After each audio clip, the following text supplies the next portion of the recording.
So that gym back in Dagestan where you trained is legendary for its Spartan conditions.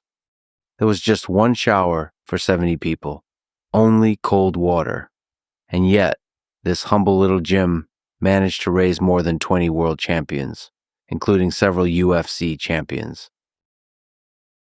Can you try to explain or maybe reflect on what factors in that gym, those training sessions, that life in Dagestan created so many champions? Sure. So, we're talking about the gym, the one located in Makhachkala.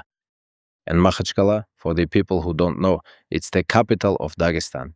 This was back around the years from 2000 to 2010, and even later on. In 2019, we opened up a big gym, a major facility that is still functioning to this day. But before 2019, we all actually trained in that gym, where there was practically nothing. It was just a school gym with nothing but mats, a single punching bag, one climbing rope, and a kind of indoor basketball court. And if we go even further back, before 2000, before we moved to Makhachkala, we lived in a village. In the village, we had a gym right inside our house. My father, he built a gym at home, and he was training all the local village kids right there.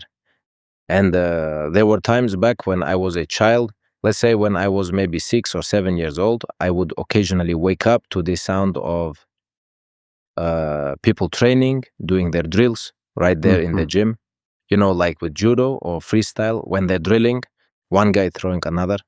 Those are my first conscious memories. I was maybe 5, 6, 7 years old at that time. So my father set up this gym in the village and trained local kids, including me, my older brother, and all our close and distant relatives. Anyone who wanted to come. A lot of kids came to him. So you would wake up and there are these sounds. Yeah. You hear the hitting, the throwing over and over. And my father's voice, how he's shouting, giving instructions, pushing someone, coaching, teaching. I lived with those sounds, but that was in the village. And later, when we moved to Makhachkala, well, you couldn't say the gym there was wow either. There were only mats. And of course, the most valuable thing an athlete can have, a coach, my father. So he trained us there. And to be honest, until I became a champion and had big success, we never had a good big gym where we could, all take a shower together at the same time after training. We always had just one shower for everyone, no proper amenities. So your life story began in the mountains of Dagestan and Sildi, then Kiravaul, and then Makhachkala. And in all these situations, there are very interesting stories. But one of the things I heard you say is that the best results are born out of the worst conditions. What can you say about that? Philosophically, is it correct to say that comfort is kind of the enemy for champions? It depends on the sport. For example, let's say in football, you have to have conditions. You can't really play if there is practically no field. Of course, you can play in the dirt, and it happens sometimes. You can start there, but when you are 10 or 12 years old, you already have to be at a certain level. You must have conditions. But if we look at our sport, then what is the most important thing? The coach. You also need sparring partners who will push you in the gym, as they say, right? And you need the mats. Our sport is not expensive. You just buy your wrestling shoes, singlets, shorts, a t-shirt, and if there's a mat, you wrestle, you become a champion, you fight. But when you live too well, let's say, you're never in need. For example, you were born into a wealthy family and you already have everything. Would that same wealthy father, would he force you to do such a brutal sport? A sport where you come home every day with injuries, where you come home with an exhausted body, you come home with bruises. Would he really do that? That's the question. And the kid himself, who lives a life of luxury, would he even want to do this? When we look at it statistically, the answer is no. This is where you need that hunger. You have to be in a position where you are truly in need. And it's interesting that there's a psychological side to this as well. that you need a tough situation to create champions. But what's really interesting is how Dagestan has produced so many wrestling champions. You mentioned football. Let's look at other countries. Why has Brazil produced so many great football players? Why does Argentina have so many football players? Of course, you have Germany, France, and all that. European, yeah. The whole European side. But those are completely different cultures. Yes, well, in Brazil, their strength is in their numbers. How many people do they have? The population is huge, more than 200 million. And people really love it there. It's a huge tradition. Because without a real love for this sport, you can never achieve any success. You truly have to love what you are doing. So they have the tradition and they have the love for it. And that is why they play for all the top clubs. Well, I think they just win by numbers. Yeah, that's a powerful aspect of their culture. How much the whole nation loves to play football. And if you add to that a system that creates strong teams, that's how you can produce so many football legends. Yes, take Dagestan, for example. We love football. I just know how much people in Dagestan love football. Yes, we have wrestlers, fighters, there are many of us. But for football players, there is no ecosystem like that, not so well organized where a kid can, for example, play at school, then go to some academy, then get noticed there, and then get picked up by a club. We don't have that system. It's just kids running on the streets, playing on the streets, following football, let's say playing on PlayStation. There is no system. There is no selection process where kids can go and show themselves so they can be noticed and get signed. I think Brazil and other countries, and of course Europe, they have it. So, yeah, we have big problems with football. However, in our sports, where you can wrestle, where you can fight, in that sense, we have a system. For example, the gyms, in Makashkala, let's say for combat sports, I'm not even counting like freestyle, wrestling, or other styles. There may be 40 or 50 gyms for combat sports, and all are full. If you win in Dagestan, you move on to the North Caucasus level, then to the Russian nationals. If you're champion of Russia, you go to the worlds. In amateurs, they notice you and you make a name for yourself. There is a certain ladder here. But in many other sports here in Dagestan, we don't have such a well-structured ladder for people to climb. Can we look at this philosophically again? I mean, you've seen so many wrestlers, fighters. Why exactly were these gyms creating so many champions? I'm just honestly curious because it's rare in any sport. One gym or a small number of gyms creating so many champions. Well, first important factor is the competition level is incredibly high. You come to the gym and in every spot, you have good wrestlers, 10 or 15 guys right there. And the coaches are great.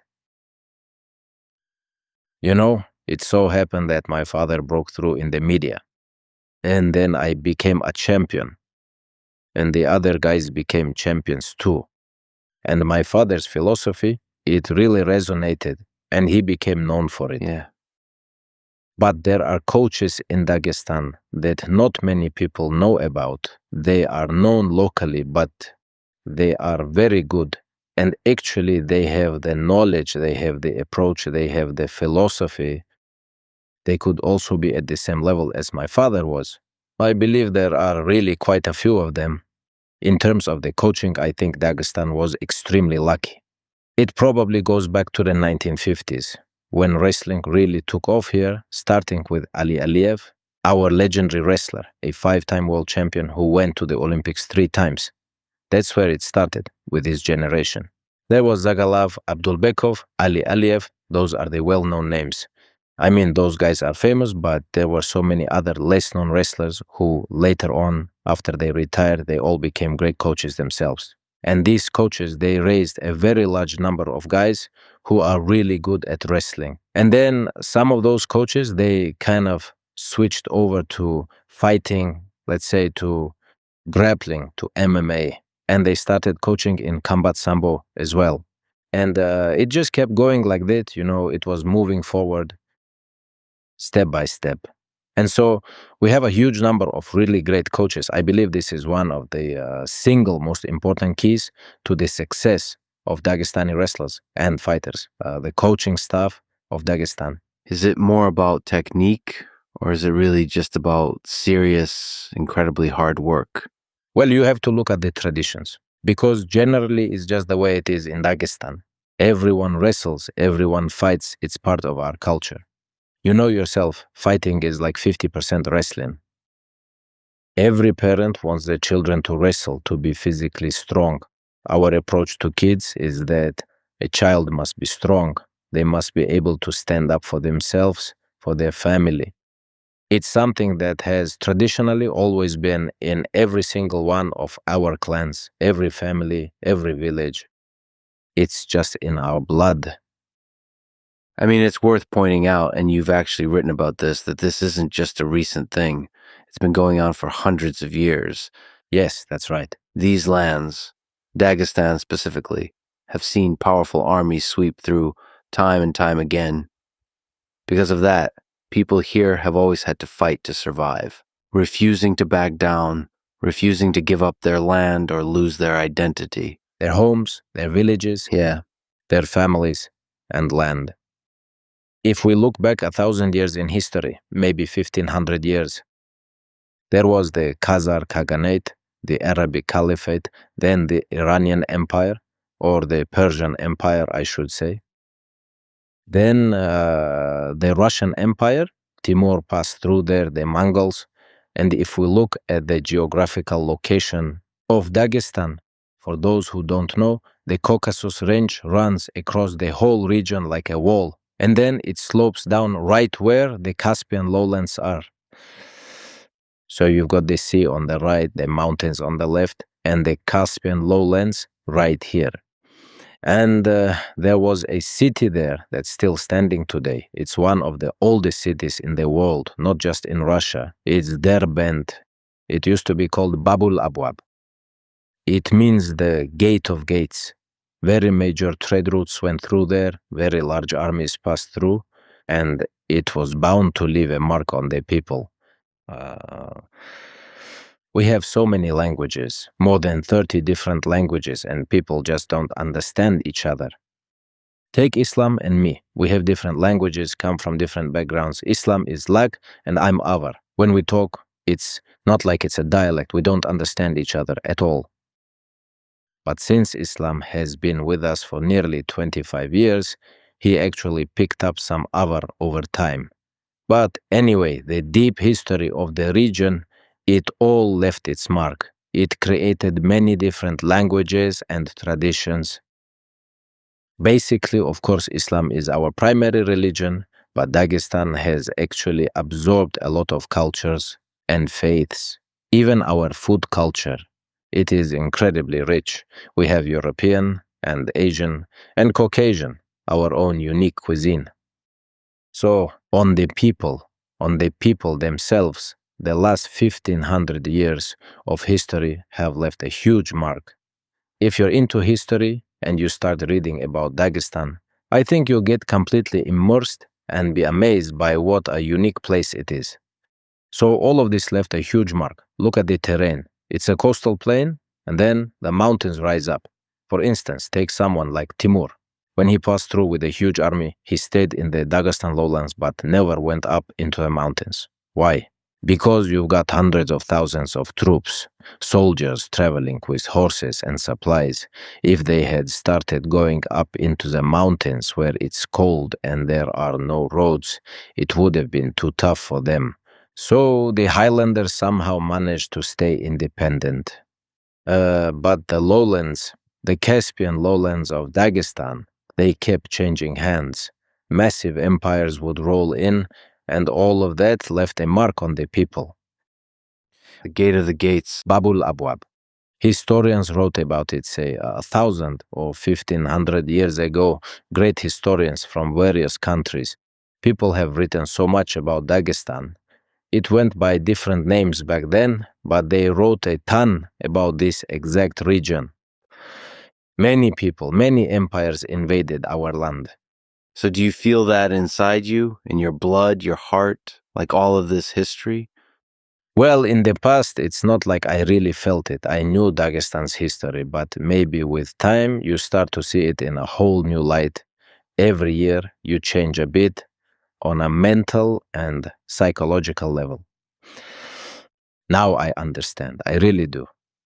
You cannot just um, be born physically and mentally strong. Your environment shapes you no matter what, where you grew up, how you grew up, the conditions, and who you had around you. And after all, genetics are also a part of who you are. So when you add all this up, yeah, I just feel like all of this has come together inside me. It's interesting because in sports, we know many of the names of the great fighters and wrestlers.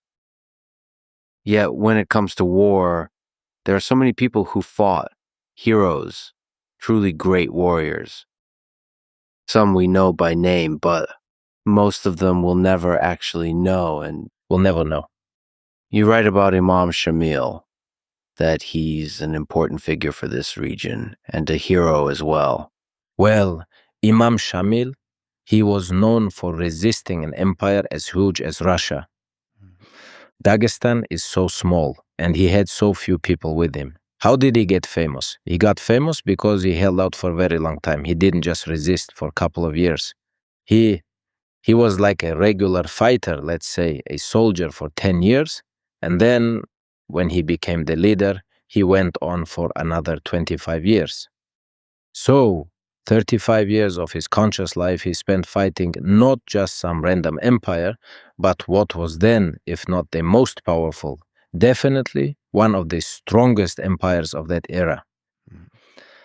And that is what made him famous. And so, there are villages in Dagestan that deeply honor the memory of particular warriors who came from their villages, from their clan, from their ethnic group. But in, world history, they're barely known.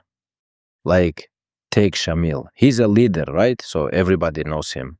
But there are plenty of heroes who've been forgotten. But yeah, their own people remember.